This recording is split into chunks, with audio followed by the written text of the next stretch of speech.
নমস্কার, তনহিস লাইফস্টাইলে সবাইকে স্বাগত। আশা করি সকলে ভালো আছেন ও সুস্থ আছেন, আমরাও ভালো আছি। সকাল 6টা থেকে তো দিনটা শুরু হয়েছে, কিন্তু ব্লগটা শুরু করছি সকাল 9টা থেকে।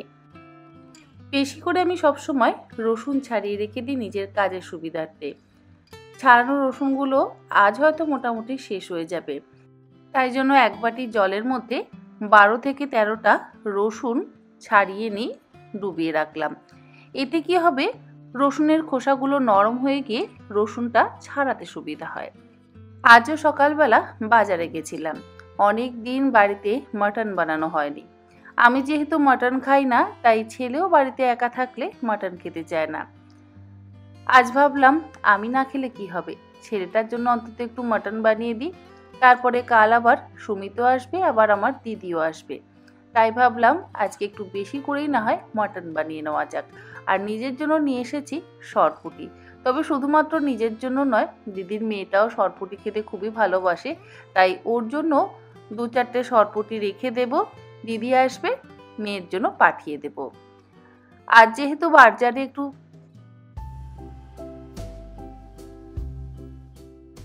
বাজার গেলে দেখবেন কাজের বেশ অনেকটাই দেরি হয়ে যায়। আজ বাজারে গিয়ে মাছ আর ঠিক মতন কাটিয়ে আনতে পারিনি, তাই জন্য বাড়িতে এসে আবার আমাকে নিজেকে মাছ কাটতে হচ্ছে। মাছ কাটাতে গেলে বেশ অনেকক্ষণই দেখেছি দাঁড়িয়ে থাকতে হয়, তাই বললাম মাছ না কেটেই আজকে দিয়ে দাও, আমি বাড়ি গিয়ে নিজের মতন করে মাছ কেটে নেব। যাকে মাছগুলো কেটে নিই আর মাংসটাও ধুয়ে নিই। আর এই যে বাস্কেটটার মধ্যে আমি মাছ ধুচ্ছি, এই বাস্কেটটা সম্পর্কে আমার কাছ থেকে অনেক দিন আগে থেকেই অনেকেই জানতে চেয়েছিলেন। এটা সম্পর্কে সেই সময় আমার কোনো কিছু বলা যেহেতু হয়নি, তাই আজকে নতুন করে একবার বলে দিচ্ছি। এটা ব্যবহারের জন্য কিন্তু ভীষণই ভালো। আর এটা আমি কিনেছিলাম আজ থেকে 3.5 বছর আগে হোম সেন্টার থেকে। আমি ম্যাক্সিমাম অ্যাক্সিস মলের হোম সেন্টার থেকেই জিনিস কিনতে ভীষণই পছন্দ করি, কারণ ওখানে আমি পছন্দসই জিনিস খুব পাই। অনলাইন থেকে আমি খুব একটা কেনাকাটা করি না, নিজে দেখে পছন্দ করে জিনিস কিনতে আমি বেশি ভালোবাসি।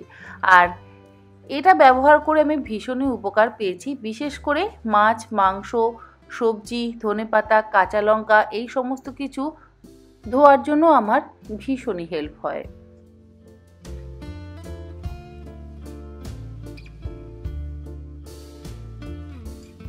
মাছ আর মাংস ধোয়া হয়ে গেছে। মাছগুলোকে কেটে ধুয়ে কন্টেনারের মধ্যে করে ভরে রেখে দিয়েছি। জলটা ঝরলে তারপরে ফ্রিজে ঢুকিয়ে রাখবো। আর নিজের জন্য 2টো মাছের ঝোল করে নেব। মাংসটাও ধুয়ে জল ঝরাতে রেখে দিলাম। ওই যে এক বাটি রসুন আমি ভিজিয়ে রেখেছিলাম, সেই রসুনগুলোকে আগে ছাড়িয়ে নিই। এগুলো ছাড়িয়ে রাখলে আমার কাজের অনেকটা সুবিধা হবে। রসুনগুলো ছাড়িয়ে নিয়ে কন্টেনারের মধ্যে করে ভরে নর্মাল ফ্রিজে রেখে দেব। মোটামুটি 1 সপ্তাহের জন্য তো আমি নিশ্চিন্ত হয়ে গেলাম। আর আগে যেগুলো ছাড়িয়ে রেখেছিলাম সেগুলোকে আজকে ব্যবহার করব মাংস রান্নার জন্য।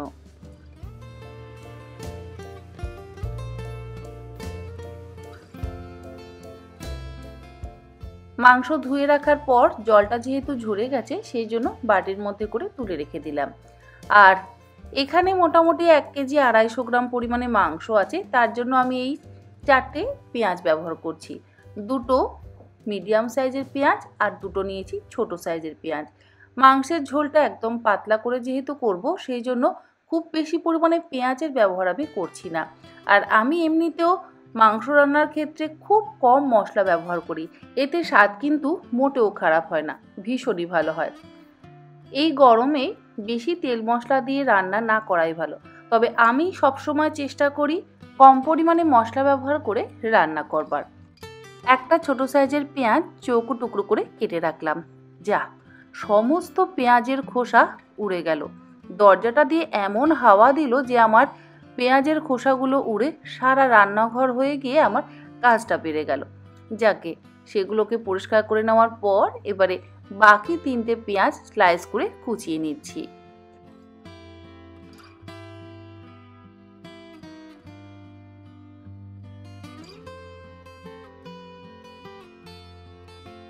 আজ মাংসটা রান্না করব লোহার কড়াইতে।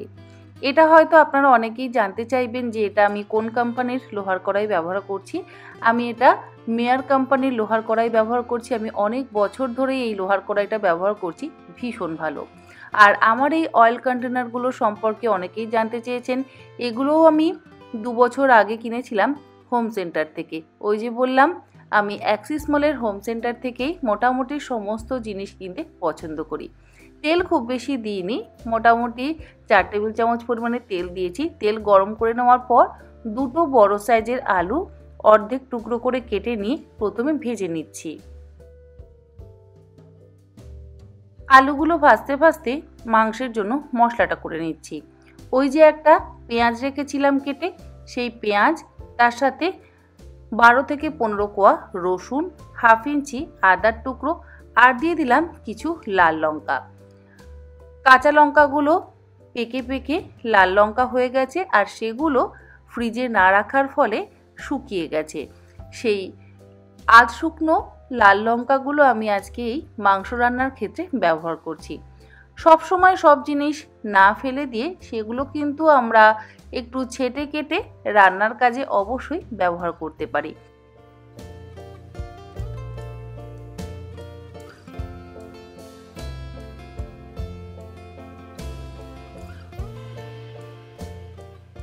আর মশলাটা আমি একেবারেই মিহি করে বাটি না, সেই জন্য আমি জলের ব্যবহার করিনি। জল ছাড়াই মশলাটা বেটে নিলাম। তাতে একটু দানা দানা থাকলো। এইভাবে যদি মশলা বাটা হয় তাতে কিন্তু রান্নাটাও খুব ভালো হয়। আমার ছেলের জন্মদিনে আমি লোহার কড়াইতে কষা মাংস রান্না করেছিলাম। এক দিদি আমার থেকে সেই রেসিপিটা অনেক দিন ধরে চাইছেন, তবে আমার দিতে একটু দেরি হচ্ছে। সরি দিদি, আমি আর কয়েকদিন পর অবশ্যই রেসিপিটা আপনাদের সঙ্গে শেয়ার করব। কিন্তু আজকে কষা মাংস না বানালেও পাতলা মাংসের ঝোল বানাচ্ছি লোহার কড়াইতে। কড়াইতে যেটুকু তেল রয়েছে তার মধ্যে একটা বড় এলাচ থেতো করে দিয়ে দিলাম, আর দিলাম একটা তেজপাতা। তারপরে তার মধ্যে দিয়ে দিলাম কুচিয়ে নেওয়া পেঁয়াজ। বড় এলাচ তেলের মধ্যে ফোড়ন দিলে মাংসের রং কিন্তু বেশ কালচে হয়, তাই আপনারা এই টিপসটা অবশ্যই ফলো করবেন। দেখবেন মাংসের একটা কালচে রং হয় আর খেতেও অসম্ভব ভালো হয়। পেঁয়াজটা মিনিট 3-4 হাই ফ্লেমে ভেজে নিচ্ছি। আর আমার কড়াইটা যেহেতু খুবই মোটা, সেই জন্য আমি রান্নাটা হাই ফ্লেমেই করছি। আর এই পেঁয়াজ ভাজার সময় এর মধ্যে দিয়ে দেবো একটু চিনি। চিনিটা ক্যারামেলাইজড হয়ে যাবে, পেঁয়াজটার মধ্যে বেশ একটা লালচে রং হয়ে যাবে।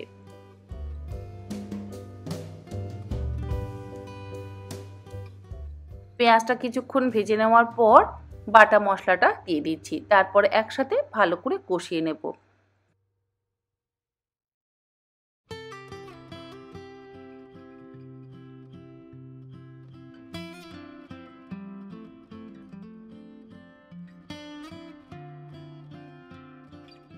গুঁড়ো মশলা বলতে এর মধ্যে ব্যবহার করব হলুদ গুঁড়ো, লঙ্কার গুঁড়ো মানে কাশ্মীরি লঙ্কার গুঁড়ো, জিরে গুঁড়ো আর শাহি গরম মশলার গুঁড়ো।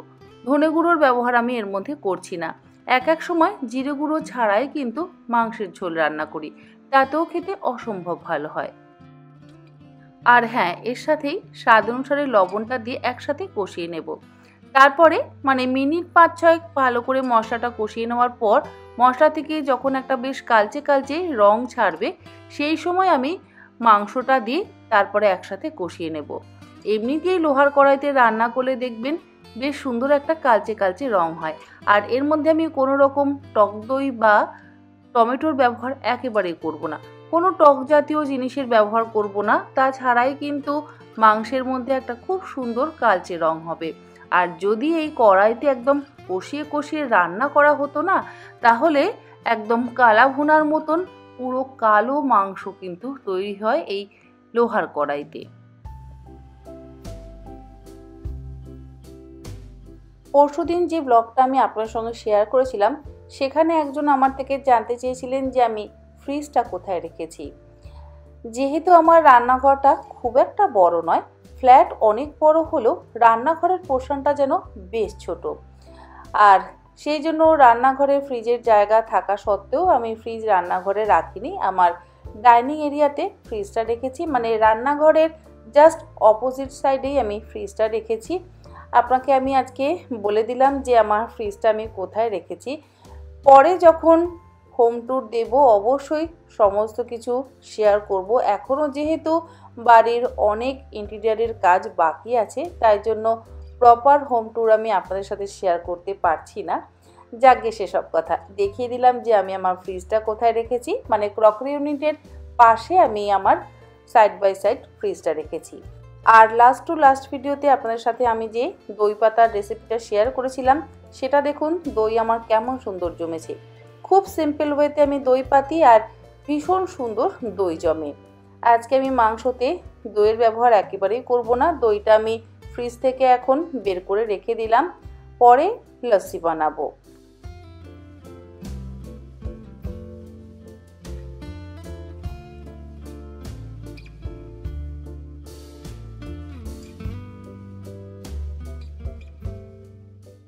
দেখুন মাংসর জন্য মশলা কিন্তু খুব সুন্দরভাবে কষানো হয়ে গেছে, আর মশলার রঙটাও বেশ কালচে কালচে এসছে। মশলা কষানোর পর এর মধ্যে আমি একদম জল ঝরিয়ে রাখা মাংসের টুকরোগুলো দিয়ে এবার একসাথে ভালো করে কষিয়ে নিয়ে তারপরে প্রেসার কুক করব। পুরো রেসিপিটা শেয়ার যদি করা হয় তাহলে আবার ভিডিওটা অনেক বড় হয়ে যাবে, তাই জন্য এখানে আর পুরো রেসিপি শেয়ার করছি না। আমি অবশ্যই আমার কুকিং চ্যানেলে আমি অবশ্যই আপনাদের সাথে রেসিপিটা শেয়ার করব।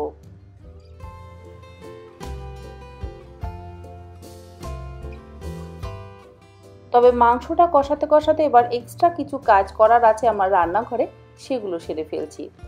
অনেক দিন হলো গ্রসারিতে এনেছি, সেগুলো আমার এখনো পর্যন্ত যেহেতু জায়গা মতো রাখা হয়নি, সেই জন্য আজকে সেগুলোকে জায়গা মতো রেখে দিচ্ছি।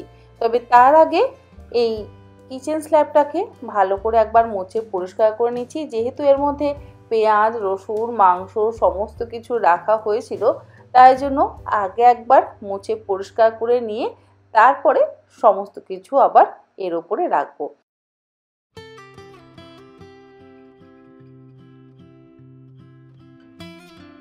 দোকানের যা যা শেষ হয়ে গেছিল সেগুলো নিয়ে এসেছিলাম, আর সেগুলোকে আজকে জায়গা মতো রেখে দিচ্ছি। সর্ষের তেল, সাদা তেল, তেল আমার খুব একটা বেশি ব্যবহার হয় না। 1 লিটার সর্ষের তেলেই কিন্তু আমার মোটামুটি মাস চলে যায়, আর লাগে 1 লিটার সাদা তেল। 2 লিটার তেলে আমি কাজ চালিয়ে নিই, সে আমার চ্যানেলের রান্নাই হোক আর যে রান্নাই হোক। তাহলেই বুঝুন আমি কতটা কম পরিমাণ তেলে রান্না করি। তবে হ্যাঁ, বাড়িতে যদি আবার একটু লোকজনের পরিমাণ বেশি আসে, সেক্ষেত্রে রান্নাবান্নাও তো বেশি হয়, সেই জন্য তেলের পরিমাণটা আবার একটু বেড়ে যায়। তখন হয়তো আরও 1/2 লিটার বা 1 লিটার তেলের প্রয়োজন পড়ে যায়।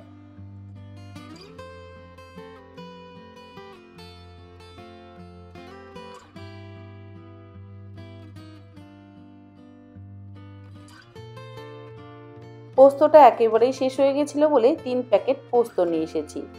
এক প্যাকেট পোস্তর কি দাম! অনেক দিন হলো বড় বাজার যেহেতু আমার যাওয়া হচ্ছে না, তাই এই প্যাকেটের পোস্তগুলোকে কিনে আনতে হচ্ছে। বড় বাজারে কিন্তু পোস্ত, ড্রাই ফ্রুটস বা যে কোনো মশলাপাতি ভীষণ সস্তা। আমি সবসময় চেষ্টা করি বড় বাজার থেকেই নিয়ে আসার, কিন্তু যেহেতু যাওয়া হচ্ছে না, তাই জন্য একটু দাম দিয়েই পোস্তগুলো কিনতে হচ্ছে।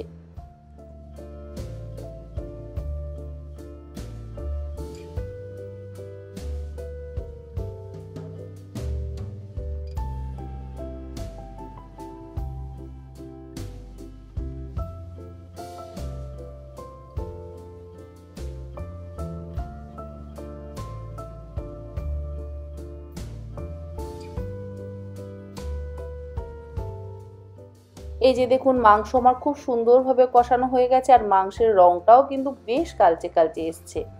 মানে যেরকম রং হওয়ার দরকার ঠিক সেরকমই রং হয়েছে। তবে এবারে প্রেসার কুক করব, আর তার জন্য আমি প্রেসার কুকারের মধ্যে বেশ কিছুটা পরিমাণে জল নিয়ে জলটাকে আগে গরম করে নেব। সবসময় রান্নাতে আমি গরম জলই ব্যবহার করি, হয় ইলেকট্রিক কেটলিতে নয় আলাদা কোনো পাত্রে আমি জল গরম করে নিয়ে রান্নাতে ব্যবহার করি। জলটা ফুটে উঠলে তারপর এর মধ্যে কষানো মাংসটা দিয়ে দেব।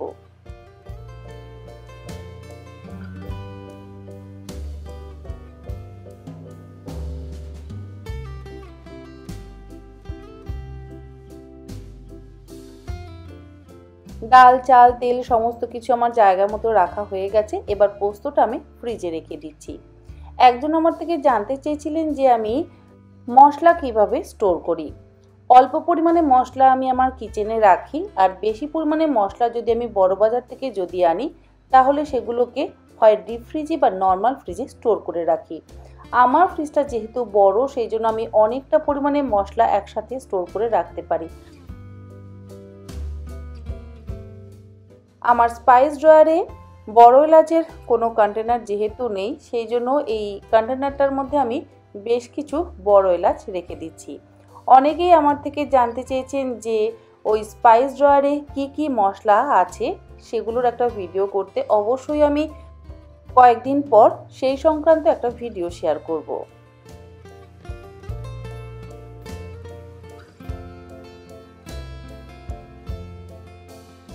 আজকে আপনাদের সাথে একটা জিনিস শেয়ার করি।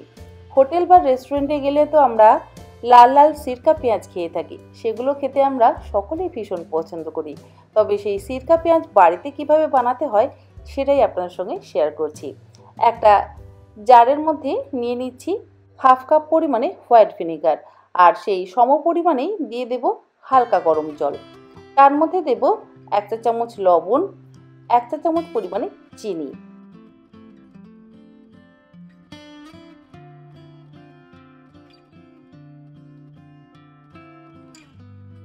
চিনি আর জল ছাড়া এর মধ্যে দিয়ে দেবো হাফ ইঞ্চি মিহি করে কুচিয়ে নেওয়া আদা, দুটো মিহি করে কুচিয়ে নেওয়া কাঁচা লঙ্কা।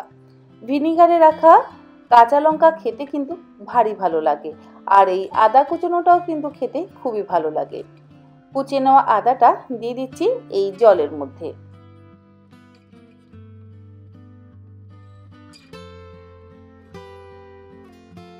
নিয়েছি এখানে 4টে পেঁয়াজ। পেঁয়াজের খোসা ছাড়িয়ে বড় বড় টুকরো করে কেটে নেব। যদি ছোট ছোট গোটা পেঁয়াজ পান তাহলে আপনারা অবশ্যই ছোট গোটা পেঁয়াজ এই জলের মধ্যে ভিজিয়ে রাখতে পারেন। এখন যেহেতু শীতকাল নয়, তাই গোটা পেঁয়াজ পাওয়া একটু মুশকিল, সেই জন্য বড় পেঁয়াজগুলোকেই একটু বড় বড় টুকরো করে কেটে নিয়ে এই জলের মধ্যে ডুবিয়ে রাখবো।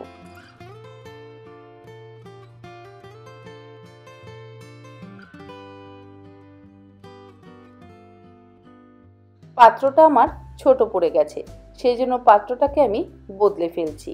আর এগুলো আমি কাঁচের কন্টেনারের মধ্যে করে রাখি। এই সমস্ত জিনিস যদি আপনারা কোনো এয়ারটাইট কাঁচের কন্টেনারের মধ্যে করে রাখেন তাহলে কিন্তু বেশি ভালো হবে। প্লাস্টিক ব্যবহার না করাই ভালো।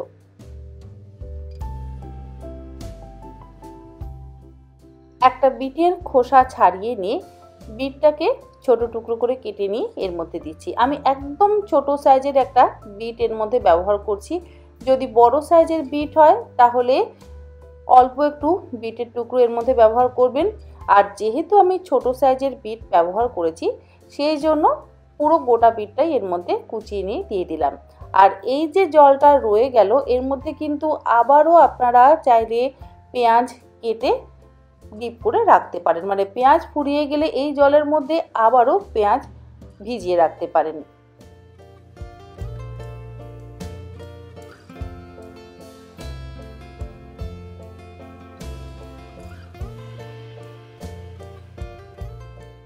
এবার চামচ দিয়ে একবার ভালো করে মিশিয়ে নেব, তারপরে ঢাকা দিয়ে নর্মাল ফ্রিজে স্টোর করে রেখে দেব। এই সিরকা পেঁয়াজ রুটি হোক বা ভাত বা পান্তা ভাতের সাথেও দেখবেন খেতে কিন্তু ভীষণই ভালো লাগে। আমরা সাধারণত পান্তা ভাত দিয়ে কাঁচা পেঁয়াজ খেতেই বেশি পছন্দ করি, তবে আমার ছেলেকে দেখেছি পান্তা ভাতের সাথে এই সিরকা পেঁয়াজ খেতে ভীষণ পছন্দ করে।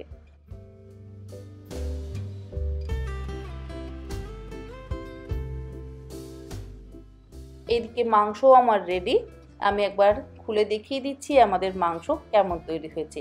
আর দেখুন আলুগুলো কিন্তু একদম গোটা গোটা আছে, মাংস সুসেদ্ধ হয়ে গেছে, আলু একটুও গলেনি, পুরো গোটা গোটা আলু আছে। এটা আমার দেখতে ভারী ভালো লাগে।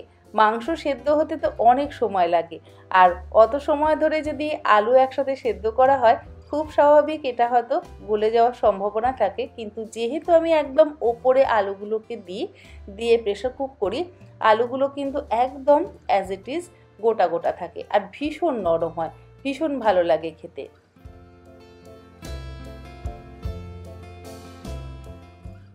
1:30 বেজে গেছে, ছেলের খিদে পেয়ে গেছে, তাই জন্য রুবানকে ভাতটা বেড়ে দিচ্ছি। আমি একটু পরেই খাবো, আর কিছু কাজ সেরে নিই তারপর।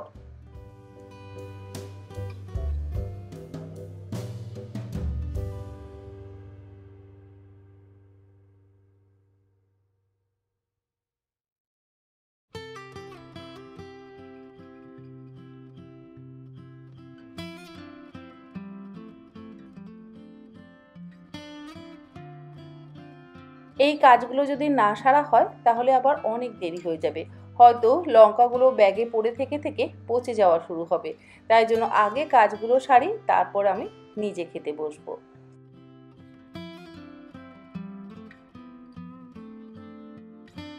লঙ্কার বোটা ছাড়িয়ে নিয়ে জলের মধ্যে ডুবিয়ে রাখছি।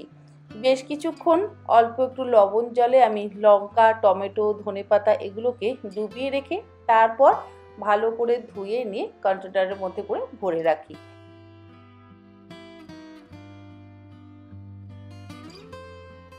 আর কাঁচা লঙ্কা এবং ধনেপাতার জন্য আমি এই রকম পাত্র ব্যবহার করি।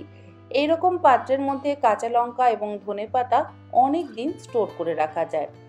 কন্টেনারের মধ্যে মানে নিচের দিকে একটা টিস্যু পেপার দিয়ে দিলাম, তার উপরে ধুয়ে জল ঝরিয়ে মুছে নেওয়া কাঁচা লঙ্কাগুলো দিয়ে দিচ্ছি, আর তার উপর দিয়ে আরও একটা টিস্যু পেপার দিয়ে দেব। তারপরে বক্সটা ঢাকা দিয়ে নর্মাল ফ্রিজে রেখে দেব। তবে একসাথে সমস্ত কাঁচা লঙ্কা আমি রাখলাম না, কিছুটা এর মধ্যে রাখলাম আর কিছুটা রাখলাম আলাদা একটা কন্টেনারের মধ্যে। তবে 5-6টা আরও অন্য একটা পাত্রের মধ্যে রাখছি, যাতে আজকের রান্নার জন্য সেগুলো ব্যবহার করা যায়। এক এক সময় কি হয়, যদি পুরো কন্টেনারটা ফ্রিজ থেকে বের করা হয়, একটা বাষ্প তৈরি হয়ে দেখবেন লঙ্কাগুলোর মধ্যে কেমন যেন একটা জল জলে ভাব তৈরি হয়। তাই যে কটা লাগবে সেই কটা বাইরে রেখে বাকিগুলোকে ফ্রিজে রাখাই ভালো। আমি মোটামুটি 5-6টা লঙ্কা বাইরে রাখবো আর বাকিগুলোকে ফ্রিজে রেখে দেবো।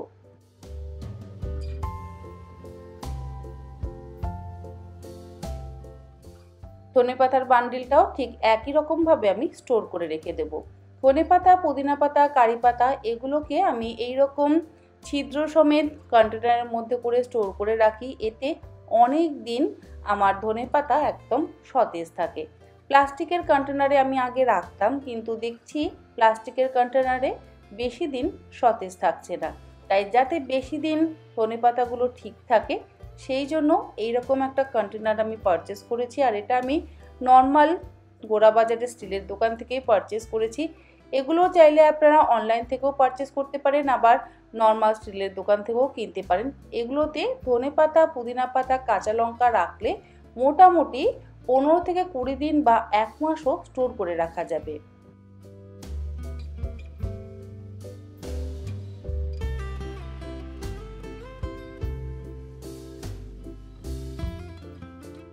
আর ধনেপাতা ধোয়া হয়ে যাওয়ার পর জলটাকে ভালো করে ঝরিয়ে নিয়ে কোনো শুকনো কাপড় দিয়ে একদম জল শুকনো করে নিয়ে তারপরে কিন্তু কন্টেনারের মধ্যে করে ভরে রাখবেন, তা না হলে দেখবেন কালো কালো হয়ে পচে যাবে।